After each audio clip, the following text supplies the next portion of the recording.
সূচনা মাহেরের বিবাহবার্ষিকী আজ। খানবাড়িতে ছোটখাটো আয়োজন করা হয়েছে। 1 বছর বেড রেস্টে থাকার কথা রুদ্রর, অথচ সে 7 সকালে ঢাকায় গেছে। ফিরতে রাত হবে। এদিকে বোনের ম্যারেজ ডে, তাই শেখ বাড়ি থেকে হৈমি, সোহান, রোশান আর সাদবান এসেছে। রুদ্র না আসাতে ভারী অভিমান করল সূচনা। সে অভিমান ভাঙাতে হৈমি ভিডিও কল করল রুদ্রকে। ভাই বোনকে ভিডিও কলে তারও জরুরি কাজের বিষয়ে অবগত করল।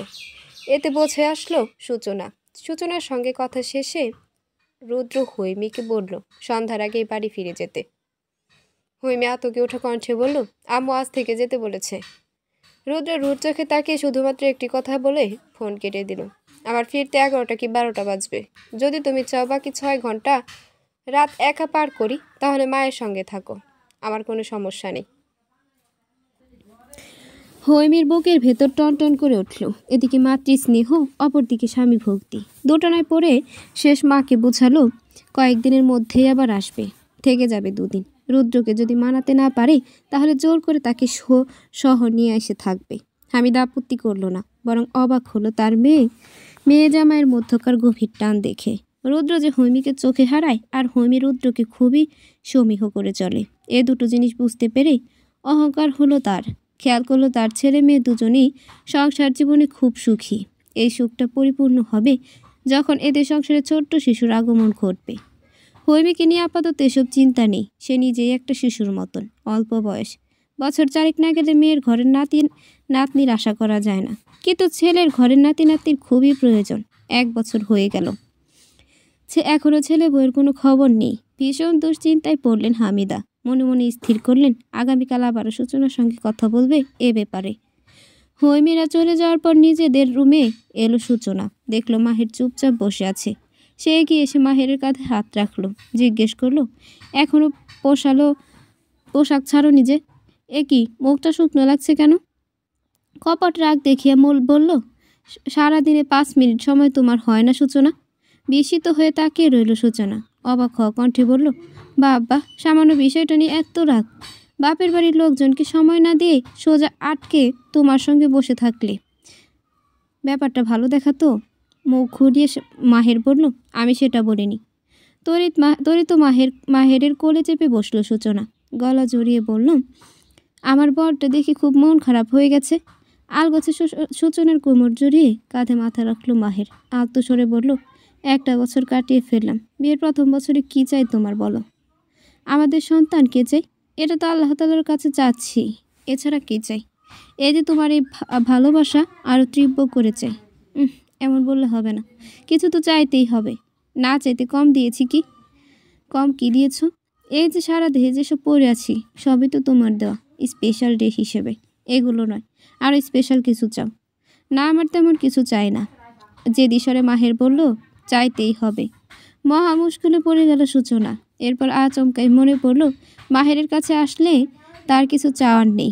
অসাধারণ ব্যক্তিত্বের এই মানুষটা গত 1 বছরে এতটা উজাড় করে দিয়েছে যে চাওয়ার মতো কিছুই খুঁজে পাচ্ছে না সে। সেদিন সে ঘটনার পর সত্যি কি চাওয়ার আছে কিছু? সেদিন শাশুড়ির উপর তীব্র অভিমানে যখন সূচনা ডক্টরের কাছে যেতে মরিয়া হয়ে উঠেছিল, মাহের তখন তার পাশে বসে কাঁধে হাত রেখে বলেছিল, সূচনা, মায়ের চিন্তাধারা আমাদের চেয়ে আলাদা। সে আমাকে সুখে দেখতে চায়। সেই সুখ দেখার জন্যই বউ হিসেবে তোমাকে এনে দিয়েছে। এবার সে চায় আমাকে বাবা হওয়ার সুখে চোখ ভরে দেখতে। আর মাতৃ হৃদয় পুত্রকে সর্বসুখে দেখার জন্য এতটাই ব্যাকুল যে অবান্তর আবদারও করে বসে। আমি আমার মায়ের হয়ে তোমার কাছে ক্ষমা চাচ্ছি। সূচনা লজ্জায় আড়ষ্ট হয়ে মাহেরের মতো হাত চেপে ধরে, মাথা নাড়িয়ে বলে, আমি দুঃখিত মাহের, মায়ের উপর এভাবে রাগ অভিমান করা উচিত হয়নি আমার। মাহের বলে, তোমার কোনো ভুল নেই, ভুল মায়েরও নেই, সমস্ত ভুল পরিস্থিতি আর আবেগের। আমার একটা কথা রাখবে তুমি? কি? মা যদি জিজ্ঞেস করে আমরা ডক্টর দেখিয়েছিলাম কিনা, তুমি হ্যাঁ বলবে, আর বললে ডক্টর বলেছে আমাদের কোনো সমস্যা নেই, আল্লাহ পাক চাইলে আমাদের সন্তানের মুখ অবশ্যই দেখব। সূচনার চোখ গলে অশ্রু ঝরছিল। মাহের তার ভেজা চোখের পাতায় চুমু খেয়ে বলছিল, মায়েদের খুশির জন্য এতটুকু মিথ্যে বলাই যায়? সূচনা বলেছিল, তাহলে চলুন, তার খুশির জন্য আমরা কাল ডক্টর দেখাই। সহসা সূচনার ঠোঁট জোড়া এক হাতে চেপে ধরেছিল মাহের। বলেছিল তাহলে যে আমার বউয়ের মা হবার ক্ষমতা নিয়ে সন্দেহ করা হবে। জানি না মহান আল্লাহ পাক কী চান, কিন্তু আমি কখনো এর জন্য আপনাকে ডক্টর দেখাবো না। আমি আমাকে সন্দেহ করতে পারি, কিন্তু আপনাকে না। আপনি যেমন আছেন তেমনই যথেষ্ট। যদি কোনোদিন সন্তান সুখ নাও পাই, আফসোস নেই। মনে রাখবে আপনি ছাড়া দ্বিতীয় কোনো উপহার আল্লাহ পাক আমার জন্য রাখেনি। নারী জীবন ধন্য হতে আর কি চাই? সূচনার জীবনে সত্যি কি না পাওয়ার কিছু আছে? মাহের নামক মহান পুরুষটা যে সব কিছুতে চাপিয়ে গেছে। সে দিনের কথাগুলো স্মৃতিচারণ করে সূচনার চোখ দুটো ছলছলে হলো। আবেগগানিত হয়ে সে মাহেরের জেদ খাটানো বলিতে বলল, আপনার অজস্র ভালোবাসা মাখানো সিক্ত চুমু চাই। মাহের কিছু বলতে উদ্যত হয়েছিল, কিন্তু সূচনার আকুতি ভরা চোখে চোখ পড়তেই থমকে গেল। নরম ঠোঁটজোড়া তৃষ্ণার্ত হয়ে এগিয়ে এলো তার দিকে। সেই তৃষ্ণা মেটাতে কৃপণতা করার সাহস হলো না তার। সহসা উষ্ণ ঠোঁটে ভেজে চুমুতে মেতে উঠল দুজনে। বাড়িতে আসার পরই গল গল করে বমি হলো হৈমির। রান্নাঘরে বেসিনের সামনে দাঁড়িয়েই বমিরত অবস্থায় হৈমিকে দেখে এগিয়ে এলো রিনা। আঁচলে মুখ ঢেকে গা খিনখিন করে বলল, বাপের বাড়ি গিয়ে কতই গিলছিলা গো, যা হজম করতে পারবা না তা গিলছো কোন দুঃখে? চারদিকে অন্ধকার হয়ে এলো হৈমির। মাথা ধরে বড় বড় করে নিঃশ্বাস ফেলল সে। এরপর কুলি করে মুখে পানি দিয়ে ছোট কাকিকে বলল, আপনি এমন মানুষ, সত্যি অবাক লাগছে। কোথায় কাছে এসে একটু ধরবেন তা না, খাবার নিয়ে খোঁটা দিচ্ছেন। বাপের বাড়ি গিয়ে ভাইয়ের কেনা খাবার ইচ্ছে মতো গিলেছি। সমস্যা আমার হয়েছে, আমিই বুঝবো। সবসময় এত কথা শোনাবেন না, এমনিতেই শরীরটা ভালো লাগছে না। শেষ কথাটা কাঁদো কাঁদো হয়ে বলল হৈমি। কথাগুলো একদম বলে রান্নাঘর ছাড়তে উদ্ধত হলো সে। ছোট কাকি ঠোক গিলল। হৈমি যে পটর পটর কথা বলতে পারে এ ব্যাপারে সে অবগত, তাই খুব বেশি অবাক হলো না। শুধু তার আচরণ যেন রুদ্রর কান পর্যন্ত পৌঁছায়, তাই ভালো মানুষই দেখালো। কৌতূহলী মনে আচমকা প্রশ্ন করলো, এই শোনো, হঠাৎ বমি করলা, পেটে কিছু আসলো না তো? থমকে দাঁড়ালো হৈমি। পিছন ঘুরে আশ্চর্য হয়ে বলল, পেটে আবার কি আসবে? ছোট কাকি এগিয়ে এলো। হৈমির চোখ মুখ তীক্ষ্ণ চোখে দৃষ্টিপাত করলো। চোখ মুখ তো সুবিধার লাগছে না, এখনই বাচ্চা টাচ্চা নিছো নাকি? আতঙ্কিত হয়ে পড়ল হৈমি। ওড়না দিয়ে মুখ মুছে তরিত বলল, কী সব বলছেন? ওসব কিছু না। হাঁটু কাঁপতে লাগলো হৈমির। 1 মাস আগেও সে চাইতো রুদ্র সন্তানের মা হতো, অথচ আজ সময়ের সাথে সাথে তার মন কতটা পরিবর্তন হয়েছে। রুদ্র মতো সেও চায় না তাদের মাঝখানে কেউ আসুক। মূলত রুদ্র চায় না বলেই সে চায় না। কথায় বলে না, ভালোবাসার মানুষের জন্য সব কিছু ত্যাগ করা যায়। হৈমিও নিজের মাতৃসত্তা ত্যাগ করতে চায় রুদ্রর জন্য। ওই মানুষটা জীবনে অনেক কষ্ট পেয়েছে। ভেতরে ভেতরে একটা ভালোবাসা, একটু যত্নের কাঙাল সে। ধীরে ধীরে হৈমি চিনতে পেরেছে রুদ্রের ভেতরের সত্তাকে। ভালোবেসে লোকে কত কিছুই তো করলো। রুদ্র যদি না চায় তারা বাবা মা না হোক, তাহলে সে অযথা জেদ করে ওই মানুষটাকে কেন কষ্ট দেবে? তার কেবল একটাই উদ্দেশ্য, বাকিটা জীবন শুধু রুদ্রকে ভালোবেসে পাশে থাকা। রুদ্রর সেই কণ্ঠ এখনও তার হৃদয়ে বিধে। তুমি শুধু আমাকে ভালোবাসো, শুধু আমার জন্য বাঁচো। দীর্ঘশ্বাস ফেলল হৈমি। ছোট কাকি ভ্রু কুঁচকে বলল, কী সব বলেছি মানে? ভুল কি আমি বললাম? স্বাভাবিক কথাই তো বললাম। তোমার হাব ভাব তো তাই বলে। একটা কথা বলো তো, তোমার লাস্ট পিরিয়ড ডেট কবে ছিল? বুকটা কেঁপে উঠল হৈমির। ঢোক গিলে ভয়ে ভয়ে বলল, গত মাসের 12 তারিখ। কেন, কি হয়েছে? আজ তো 22 তারিখ। এ মাসে হয়েছে? টলমলো চোখে হৈমি বলল, না। ছোট কাকি প্রায় চিৎকার দিয়ে বলল, আরে মেয়ে, ঘটনা তো ঘটে গেছে। তুমি রুমে যাও, আমি আসতেছি। সহসা ছোট কাকির হাত টেনে ধরল হৈমি। বলল, কি করবেন? ছোট কাকি ফিস ফিস করে বলল, আমার কাছে পরীক্ষা করব। দরজা আটকে 2 হাতে মুখ চেপে ঢুকতে উঠল হৈমি। ছোট কাকি আশ্চর্যের চরম পর্যায়ে গিয়ে ধমক দিল ওকে। বলল, তুমি তো খুব অসভ্য। এমনভাবে কাঁদছ, মনে হচ্ছে এটা তোমার অবৈধ সন্তান। হৈমি পাগলের মতো ছটফট করতে করতে বলল, উনি জানে সর্বনাশ হয়ে যাবে। কি বলছো? রৌদ্র জানলে খুশি হবে। সর্বনাশ হবে কেন? তুমি সত্যি করে বলো তো আসলে কি হয়েছে? ছোট কাকি সন্দেহন হয়ে জিজ্ঞেস করলো। উপায় না পেয়ে হৈমি তাকে দেওয়া রুদ্র শর্তের কথা বলে দিল কাকিমাকে। এছাড়া রুদ্র কেন সন্তান চায় না সে সম্পর্কেও জানালো। সব শুনে পুরো বিষয়টা বুঝতে পারলো ছোট কাকি। চোখ কটমট করে বলল, তাহলে এই অঘটন ঘটলো কি করে? এখানে তো স্পষ্ট 2 দাগ স্পষ্ট। তোমার গর্ভে রুদ্রের অংশ এসে গেছে। বাচ্চা যখন নিবাই না, সতর্ক থাকলা না কেন? হৈমি দিশেহারা হয়ে বলল, আমি কিছু বুঝতে পারছি না কিভাবে কি হলো। এখন আমার কি হবে? আমার এখন কি হবে কাকি? উনি আমাকে ছেড়ে দেবেন। আমি কি করব এখন? কিভাবে বোঝানো ওনাকে? পাগল পাগল হয়ে গেল হৈমি। ছোট কাকি কিছুক্ষণ চিন্তিত হয়ে বসে রইলেন। এরপর বললেন, অস্থির হয়েও না, সমস্যা আছে, সমাধানও আছে। হৈমি আচমকা কাকির 2 হাত চেপে ধরল, আকুতি করে বলল, প্লিজ এসব কাউকে বলবেন না, ওনাকেও না, তাহলে সর্বনাশ হয়ে যাবে। ওনাকে আর কোনো আঘাত আমি পেতে দেব না। তুমি পাগল? আকাশে চাঁদ উঠলে সবাই দেখে, এমনি তোমার পেটে বাচ্চা আসছে এটাও সবাই জানবে। কথাটা বলে হঠাৎ থমকলো ছোট কাকি। বলল, অবশ্য একটা কাজ করলে কেউ জানতে পারবে না। এই কথা শুনে মরিয়া হয়ে হৈমি জানতে চাইল, কি কাকি? প্লিজ একটা উপায় বলুন। অ্যাবর্শন। সর্বাঙ্গ শিউরে উঠল হৈমির। ভয়ে মিলিয়ে গেল মুখটা। ছোট কাকি বলল, বেশি দিন হয়নি, করাও যদি এখনই করাতে হবে। হৈমি মেঝেতে থম মেরে বসে পড়ল। ভয়ে বুকটা হাঁপড়ের মতো ওঠানামা করছে। ছোট কাকি চিন্তিত ভঙ্গিতে বলল, আমি এখন যাই। এই কথাটা চেপে রইলাম। যদি অ্যাবর্শন করাও আমাকে জানিও, সাহায্য করব। আর যদি না করো নিজের দায়িত্ব সবাইকে জানিয়ে দিও। ছোট কাকি চলে গেলেন। হৈমির 2 হাতে মুখ চেপে হাউমাউ করে কাঁদতে লাগলো। দীর্ঘক্ষণ দুশ্চিন্তা ভয় কাঁদতে কাঁদতে দুর্বল হয়ে পড়ল সে।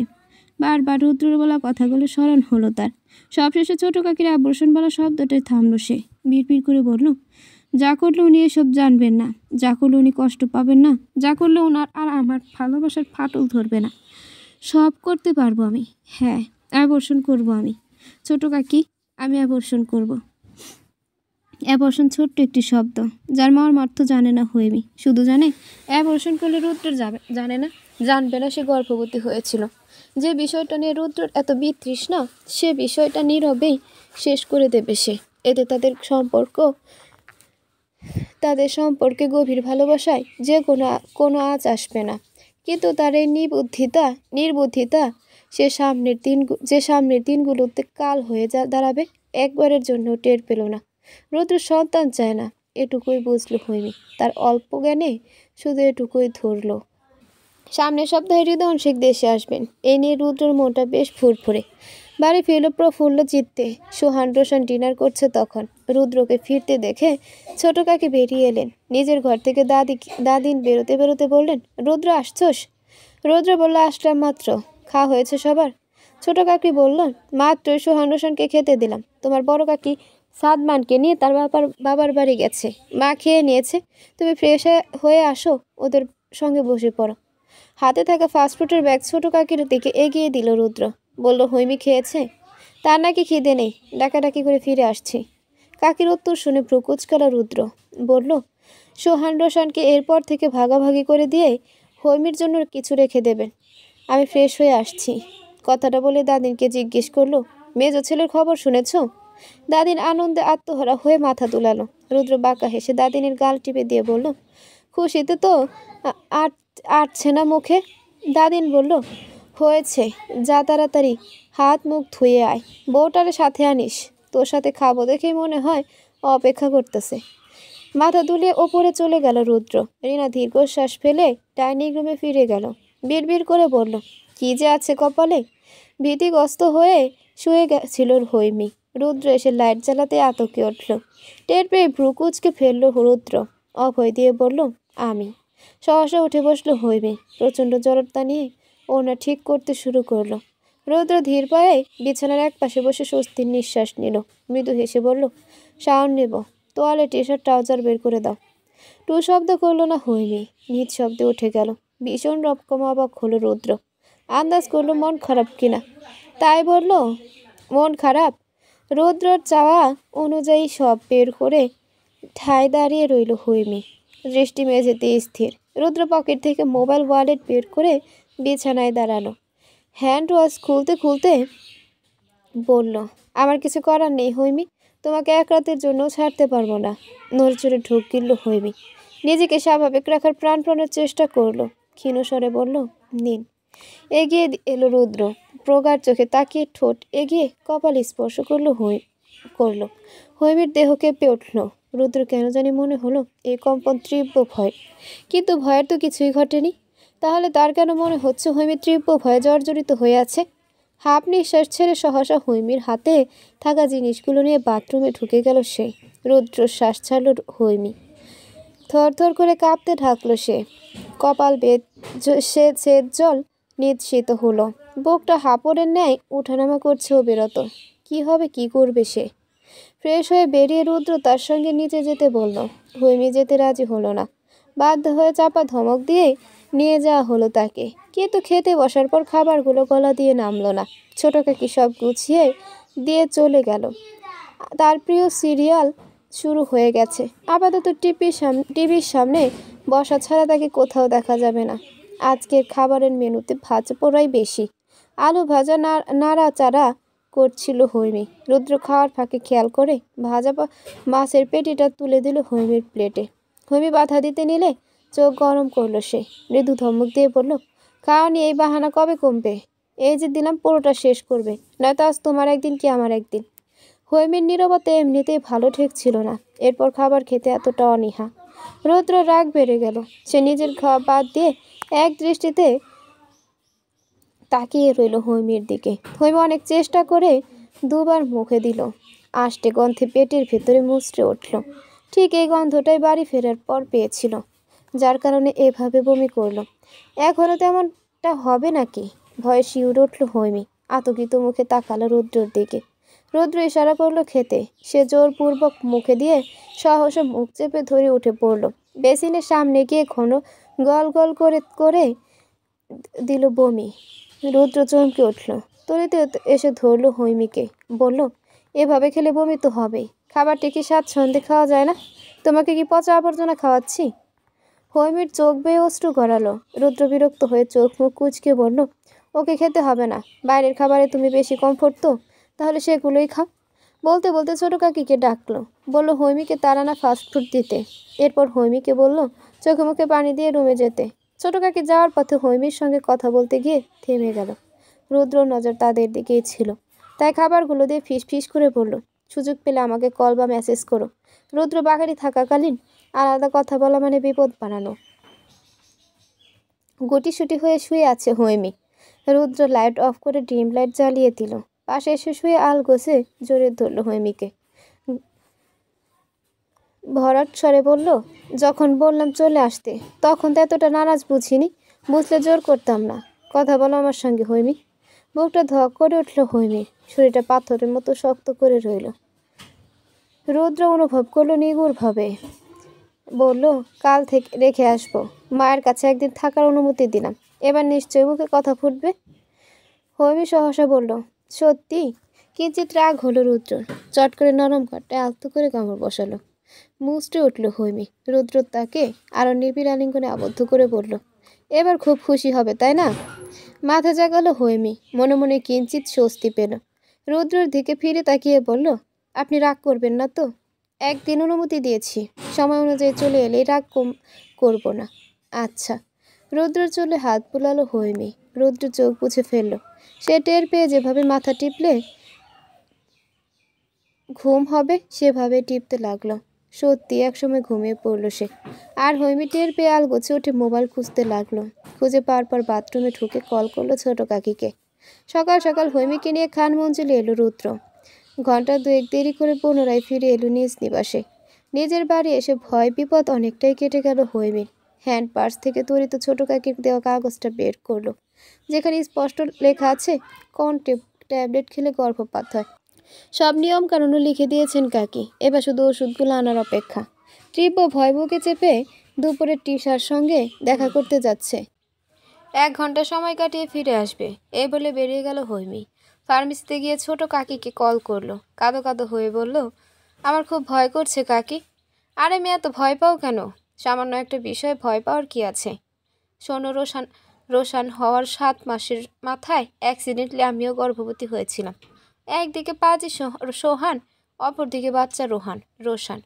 এদেরকে সামলেই আমার শারীরিক অবস্থার অবনতি হয়েছিল। 60 কেজি থেকে ওজন নামেছিল 46 কেজিতে। আরেকটা ছানা এলে নির্ঘাত আমার জান বেরোবে। এই ভয়ে তোমার কাকা শ্বশুর ডক্টরের সঙ্গে পরামর্শ করে এই ওষুধগুলো এনে দিয়েছিল। মাত্র 19 দিনের ভ্রূণ ছিল। তেমন কষ্টই হয়নি। স্বাভাবিকভাবে আমরা প্রতি মাসে 6-7 দিন যা কষ্ট করি তাই। অত ভয় নেই। ভয় পেলে এসব করার দরকার কি? ফিরে যাও। সাহস পেল হৈমি। বলল, না না, ভয় পাচ্ছি না। তাহলে ফার্মেসিতে থাকা ট্যাবলেটগুলোকে ফোন দাও, আমি বলে দিচ্ছি ওষুধের নাম। তুমি কাগজটা ওনাকে একবার দেখাও আর আমার সাথে ফোন ধরিয়ে দাও। কাজ শেষে টাকা নিয়ে গেছো তো? হ্যাঁ হ্যাঁ। ফেরার পথে অস্বাভাবিকভাবে বুক কাঁপল হৈমির। বাড়ি ফিরে রুমের দরজা আটকে ওষুধ হাতে বসে রইল দীর্ঘক্ষণ। মাতৃত্বের কোনো অনুভূতি তার মধ্যে কাজ করছে না, অথচ এই মেয়েটাই ছোট থেকে সবাইকে বলে বেড়াতো, আমার মা হওয়ার খুব শখ। একদিন তো রুদ্রকেও বলেছিল, জানেন, আমার না মাটা একটা ভাব আছে, মা হওয়ার প্রতি অনেক ঝোঁক আমার। ইস, আমি যে কবে মা হব। শুনুন, আমি কিন্তু আমাদের বাচ্চাকে খুব খুব আদর করব, অনেক বেশি ভালোবাসবো। আর শুনুন, আমার আর পড়াশোনার দরকার নেই, যতটুকু জানি তাদের বাচ্চাদের 7-8 পর্যন্ত পড়াতে পারবো। সংসার সামনে রোজ বাচ্চাদের নিয়ে স্কুল দৌড়ানোর খুব স্বপ্ন আমার। ইস, কবে যে পূরণ হবে। সেই অনুভূতি কোথায় হারিয়ে গেল। আজকাল বুঝি অনুভূতিরাও রূপ বদলায়। বুকটা ভাঙা নদীর মতো হয়ে গেল যেন। ভিত খুঁটে কান্নারা দলা পাকিয়ে এলো। সিদ্ধান্তই নিল রাতে খেয়ে দেবে, এটা খাবে। তাই সব কিছু গুছিয়ে রাখলো, যদি বেশি রক্তপাত হয়। সে কথা মাথায় রেখেও ব্যবস্থা নিয়ে রেখেছে। হঠাৎ হৈমি অনুভব করলো সে অনেক বেশি সাহসী হয়ে গেছে। শুধু ভয় পাচ্ছে রুদ্র জেনে যাবার। রুদ্র ছাড়া আর কিছুতেই ভয় হচ্ছে না। রুদ্রর ভয়ে এতটাই ততষ্ট যে কত বড় পাপ করতে যাচ্ছে এটুকু হুঁশ নেই। সোহান রোশন দুই ভাই দাবা খেলছে। তাদের পাশেই বসে টিভি দেখছিল রিনা। হঠাৎ হৈমির কথা মনে পড়ল তার। তাই চটপট ফোন দিয়ে মেসেজ দিল মেয়েটাকে। সে মুহূর্তে ভেতর ঘর থেকে ডাক এলো দাদিনের। সোহানের মা, আছো নাকি ওখানে? এদিকে আসো তো, আমার ছোট বোনের নাম্বারটা খুঁজে পায় না, খুঁজে দাও তো। রিনা ততক্ষণ উঠে গেল। এরপরেই বাড়ি এলো রুদ্র। আবিরের সঙ্গে অনেকদিন পর আড্ডা দিতে গিয়েছিল সে। চিন্তা ছিল বাইরে ডিনার করবে আজ বন্ধুর সাথে, কিন্তু হলো না। এর কারণ ছোট কাকি। রুদ্র বড় বড় সন্দেহবাতিক মানুষ। হৈমির সঙ্গে তার সম্পর্ক এখন স্বাভাবিক, মোটামুটি সুখী দম্পতি বলা যায়। ভালোবাসারও কমতি নেই, কিন্তু ওই যে কালো অতীত, সেই অতীতটার জন্যই এই সুখের সম্পর্কে ফাঁক রেখেছে সে। নিজের স্ত্রীকে সম্পূর্ণ নিজের নিয়ন্ত্রণে রাখে সে, সেটা হোক সকলের সম্মুখে বা অগোচরে। বোকা হৈমি হয়তো রুদ্রকে এখনো পুরোপুরি চিনতে পারেনি। হৈমির পার্সোনাল ফোন যেখানে ইউজ করা নিষেধ করেছিল রুদ্র, সেখানে এ বাড়িতে আসার পর হৈমি ফোন, ফেসবুক, হোয়াটসঅ্যাপ সমস্তই স্বাচ্ছন্দ্যে ইউজ করছে। কারণ হৈমির ফোন সহ সমস্ত মাধ্যমে রুদ্রের কন্ট্রোলে। এই সত্যিটা হৈমি জানে না, রুদ্র ব্যতীত কেউ জানে না। আবিরের সঙ্গে আড্ডার ফাঁকে হঠাৎই রুদ্র নিজের ফোনে থাকা বিশেষ অ্যাপে ঢুকে। কারণ আজ হৈমি বাবার বাড়ি আছে তাকে ছাড়া। এই সুযোগে সে কার সঙ্গে কথা বলছে এ বিষয়ে সন্দিহান হয় রুদ্র। সে সন্দেহ থেকে বিশেষ অ্যাপটিতে ঢোকার পর দেখে একটি নাম্বারে আজ হৈমি বেশ কয়েকবার কল করেছে, কথা বলেছে বেশ অনেক মিনিট। এরপর আচমকায় মনে হলো নাম্বারটা তারও পরিচিত, কিন্তু সূচনা বা মাহেরের নাম্বার নয়, দাদিনীরও নয়। ভাবতে ভাবতে সহসা খেয়াল হয় ছোট কাকির নাম্বার। রুদ্রর সন্দিহান মনে সন্দেহের পাহাড় তৈরি হয় নিমিষে। ছোট কাকি হৈমিকে দু চোখে সহ্য করতে পারে না, হৈমিও খুব একটা পছন্দ করে না। আড়ালে আবডালে বেশ ক্ষোভ প্রকাশ করতে দেখেছে। তাহলে হঠাৎ এত ফোন কলের মানে কি? ছোট কাকি বেশ চতুর মহিলা, আর হৈমি বুদ্ধিহীন, মাথা মোটা। এই দুজনের এতভাবে নিশ্চয়ই স্বার্থ আছে ছোট কাকির। নিজের বউ সম্পর্কে তেমন কিছু ভাবতে পারল না, কারণ হৈমিকে শিরায় শিরায় চেনা শেষ তার। কিন্তু মনের ভেতর অদ্ভুত এক অনুভূতি হলো। সেই অনুভূতি ধীরে ধীরে বিষাক্ততায় রূপ নিতেই আড্ডা ভঙ্গ করে সে বাড়ি ফিরল। উদ্দেশ্য ছোট কাকিকে জিজ্ঞেস করবে হৈমি কেন তাকে এতবার ফোন করেছে, কারণ কি। যদি সামান্য কারণও থাকে তবুও লজ্জা পাবে না সে, তবুও প্রশ্ন করে উত্তর জানতে দ্বিধা করবে না। আর 5টা ছেলের মতো অত ভদ্র সভ্য লাজুক ছেলে সে নয়। সোহান রোশানকে ছোট কাকির কথা জিজ্ঞেস করতে সোফায় এসে বসল রোশান। সোহান বলল, আম্মু দাদিনের ঘরে। রুদ্র ভুলবশত রিনার ফোনের উপর বসে পড়েছে, তাই কিঞ্চিৎ সরে গিয়ে ফোনটা বের করে পাশে রাখতে গিয়ে সহজা নজর পড়ল স্ক্রিনে। হৈমির নাম্বার থেকে একটা দীর্ঘ মেসেজ এসেছে। সন্দেহের মাত্রা তীব্র হলো রুদ্রর। রুকুজকে উদ্বিগ্ন মনে পুরো মেসেজটা শুয়ে পড়ল সে। মুহূর্তে বুক কেঁপে উঠল তার, চোখ বিস্ফুরিত হয়েও নিভে গেল। চোয়ালদয় হলো ক্রমশ কঠিন। নিজের চোখকে বিশ্বাস করতে পারছে না সে। যে মেসেজটা পড়লো, এটা যদি সত্যি হয় তাহলে এই মুহূর্তে ছোট কাকির সঙ্গে বোঝাপড়া করতে যাওয়াটা ভুল হবে। শরীর অবশ হয়ে এলো রুদ্রর।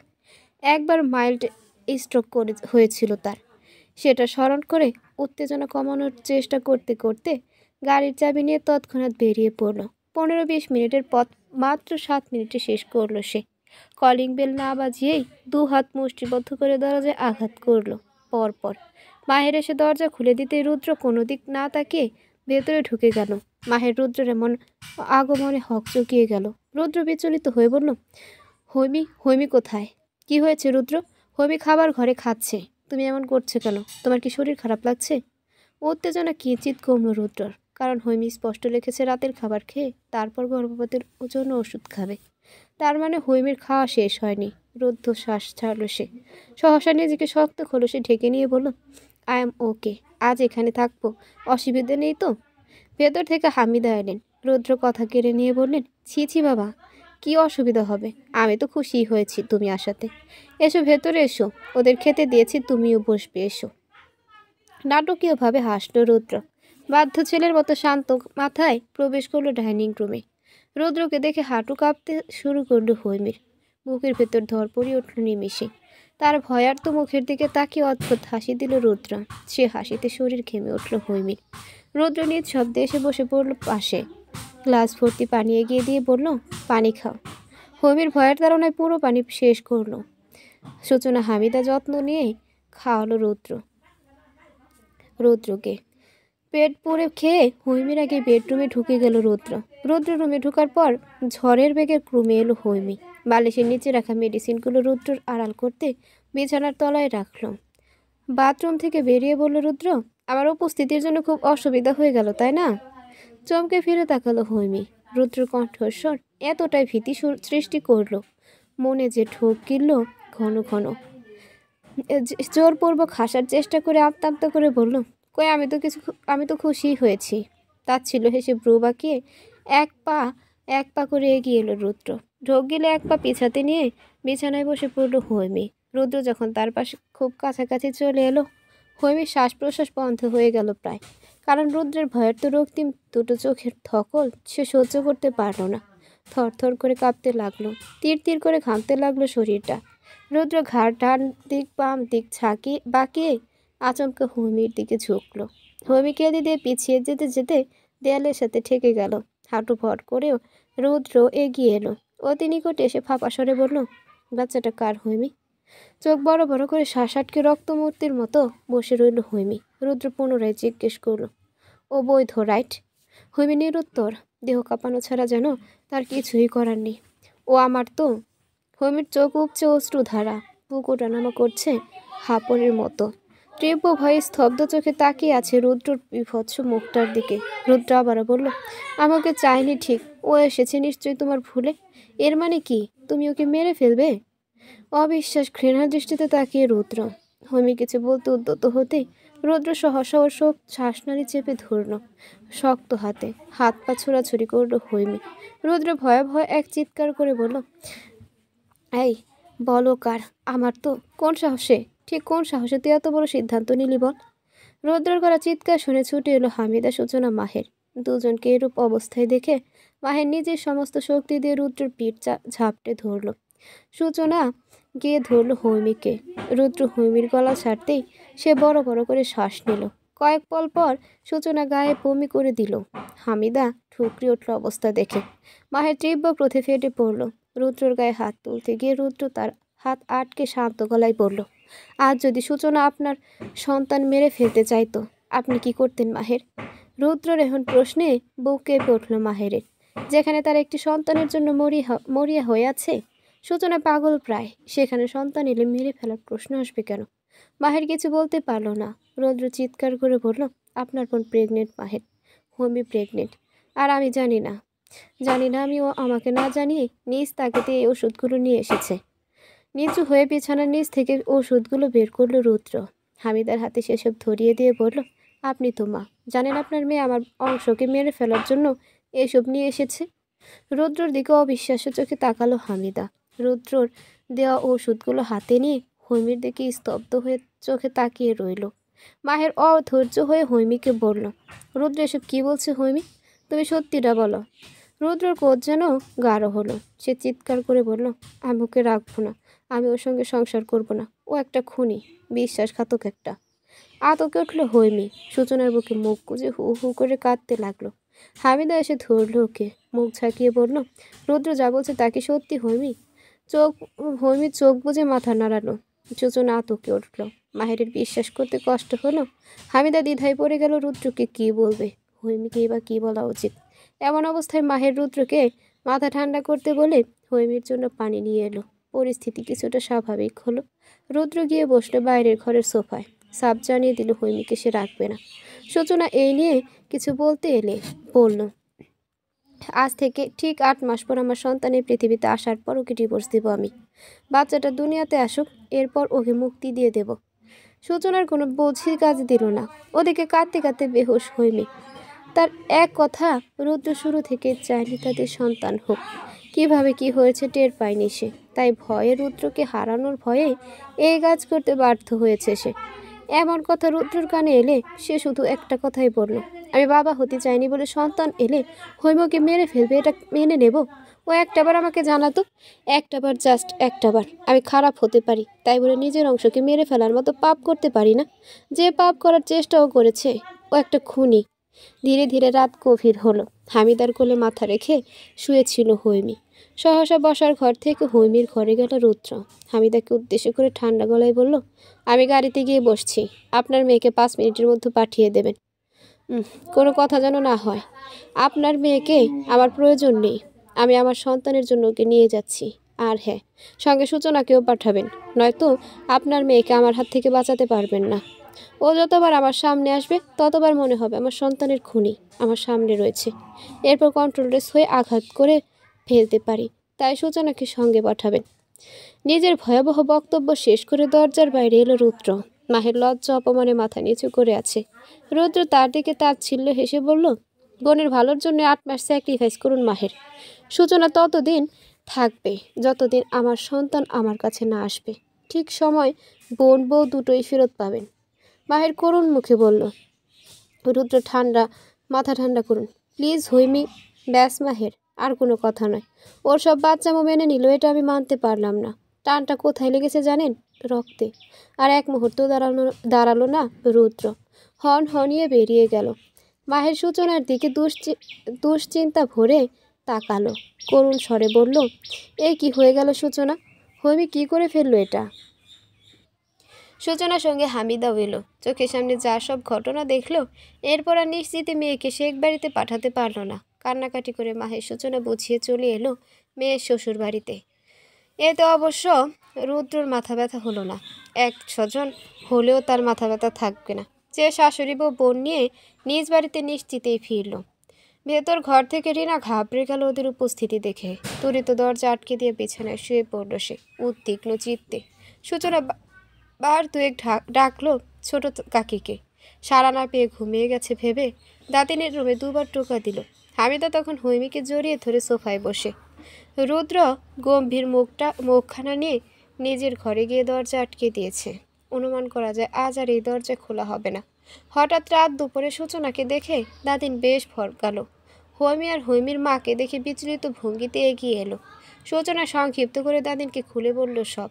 মুহূর্তে ভয়ে বৃদ্ধার শরীর কেঁপে উঠল। ইদানিং হাঁটা চলায় বেশ সমস্যা হচ্ছিল তার, তাই লাঠি ভর করেই হাঁটে। সূচনার কথা শুনে ঠক ঠক করে শব্দে লাঠির সাহায্যে পায়ে গিয়ে নিল হৈমির সামনে। ঝুঁকে এসে ভীত চোখে তাকিয়ে বলল, সব বুঝলাম, কিন্তু তোর মাথায় এই কুবুদ্ধি আসলো কিভাবে? নিজ বুদ্ধিতে তুই এত দূর আগাইছিস? হৈমির চোখ মুখ বিবর্ণ হলেও ভয়ের লেশমাত্র নেই। ঘণ্টাখানেক আগে ভয়হীন এই মুখটা তীব্র ভয়ে বিধ্বস্ত ছিল, অথচ এখন সে কি ভীষণ শান্ত। ভয়হীন এই শান্তভাবে কিঞ্চিত দুশ্চিন্তায় পড়ল সূচনা। রান্নাঘরে গিয়ে লেবুর শরবত বানিয়ে আনলো 2 গ্লাস।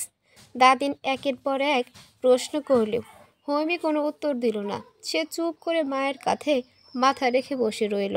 শ্বাস ফেলল ঘন ঘন। হামিদা আচমকা ঢুকরে উঠে রুদ্রর আচরণের কথা যে দাদিনকে জানালো। সব শুনে দাদিন কি বলবে বুঝে উঠতে পারল না। শেষে সান্ত্বনার বাণী দিয়ে বলল, রুদ্র যা করেছে খুব অন্যায় করেছে, কিন্তু হৈমিও সঠিক কিছু করেনি। রুদ্র যে ধরনের ছেলে, এমন ঘটনা শুনে এই তাণ্ডব অস্বাভাবিক কিছু না। হামিদা এই অনাচার মানতে পারল না। অভিযোগের স্বরে বলল, আপনার নাতি তো জেনে শুনে ওকে বিয়ে করেছে। ওর মাথায় যে বুদ্ধি শুদ্ধি কম এই কথা সে ভালো করেই জানে। আর রাগ করো কেন? পুরুষ মানুষ রাগের মাথায় ওসব কি হুঁশ থাকে? তাই বলে আমার মেয়েটাকে এভাবে মারবে? এখন কি সেই সুযোগ আছে? যুগ আছে? ওর একটা ভুল আছে বলে এখনো চুপ করে আছি, নয়তো আপনার নাতিকে আমি ছেড়ে কথা বলতাম না। তাকে বলে দেবেন যে আমার সঙ্গে আমার আমার তার কাছে মেয়ে দেইনি আমরা। আমার সহজ সরল মেয়েটাকে ভুলিয়ে ভালিয়ে বিয়ে করেছে আপনার নাতি, না জানি কোন উদ্দেশ্যে। যা সব দেখছি বুঝছি, এতে তো আমার মাথায় ধরছে না কিছুই। তাদের কিঞ্চিত বিরোধিতা করে বলল, এমনভাবে ভুলিয়ে ভালিয়ে বলছো যে শিশু বাচ্চাকে বিয়ে করেছে। যে বয়সে হুমির বিয়ে হলো এই বয়সে আমি এক বাচ্চার মা ছিলাম। বাকি কথা বলতে পারল না দাদিন। আরও একবার কলহ বাজবার ভয়ে সূচনা থামিয়ে দিয়ে বলল, দাদিন তুমি ভাইয়ার দিকে টেনে কথা বলো না। তুমি হয়তো জানো না, ভাইয়া হৈমিকে বিয়ের সময় শর্ত দিয়েছিল কোনোদিন বাচ্চা না নেবার। হৈমি ভাইয়াকে ভালোবেসে শর্ত মেনে নিয়েছে, কিন্তু অ্যাক্সিডেন্টলি বাচ্চা এসে গেছে। ভাইয়াকেও কতটা ভয় পায় ভাবো। শুধু ভয় কেন, কতটা ভালোবাসা একবার চিন্তা করো। ভয় আর ভালোবাসা থেকে ওর ছোট্ট মাথায় এই চিন্তা এসেছে। কিন্তু আমি ভাবছি ও এত বড় পদক্ষেপ একা একা নিল কীভাবে? কারো সাহায্য নিয়েছে নিশ্চিত। এই পর্যন্ত বলে হৈমির দিকে তাকালো সূচনা।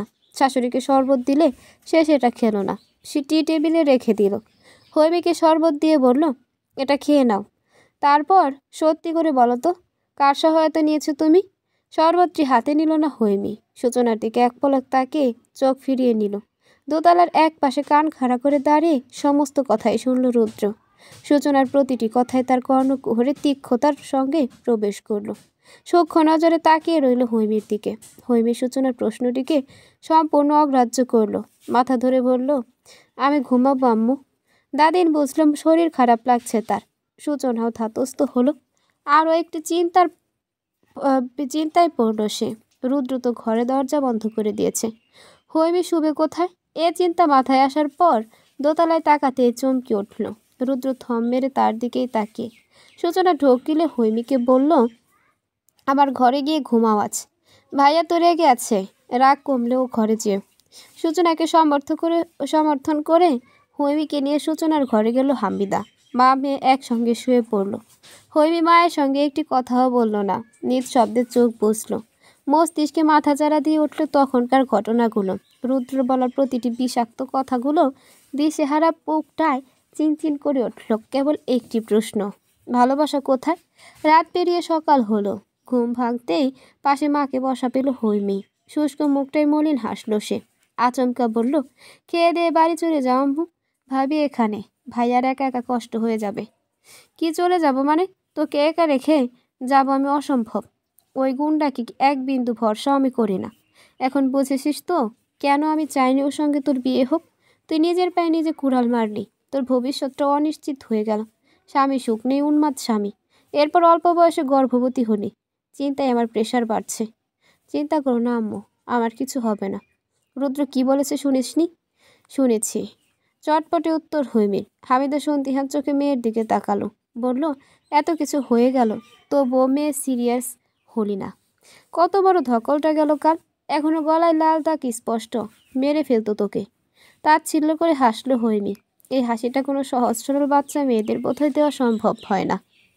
হামিদা ঘাবড়ে গেল। তার মেয়েটা অতি দুঃখে পাগল হয়ে গেল নাকি? সহসা ফুপিয়ে কেঁদে উঠল সে। হৈমি বিচলিত হয়ে মাকে জড়িয়ে ধরল।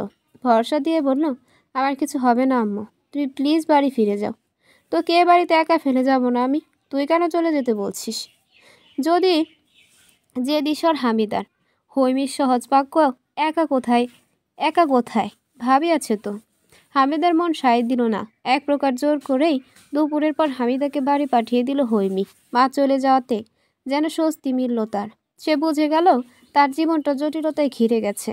তার অসহায় মা এই জটিলতার মধ্যে পড়ুক তা সে কোনোভাবেই চায় না। ভুল যখন সে করেছে শুধরাবে সে নিজেই। ভুল, হ্যাঁ ভুল। রুদ্রকে অন্ধের মতো ভালোবেসে নিজের মাতৃত্ব ত্যাগের সিদ্ধান্তটি মারাত্মক ভুল ছিল। পুরোবেলা কেটে গেল। রুদ্র মুখোমুখি হতে হয়নি। রাতে ডিনারের সময় মুখোমুখি হলো।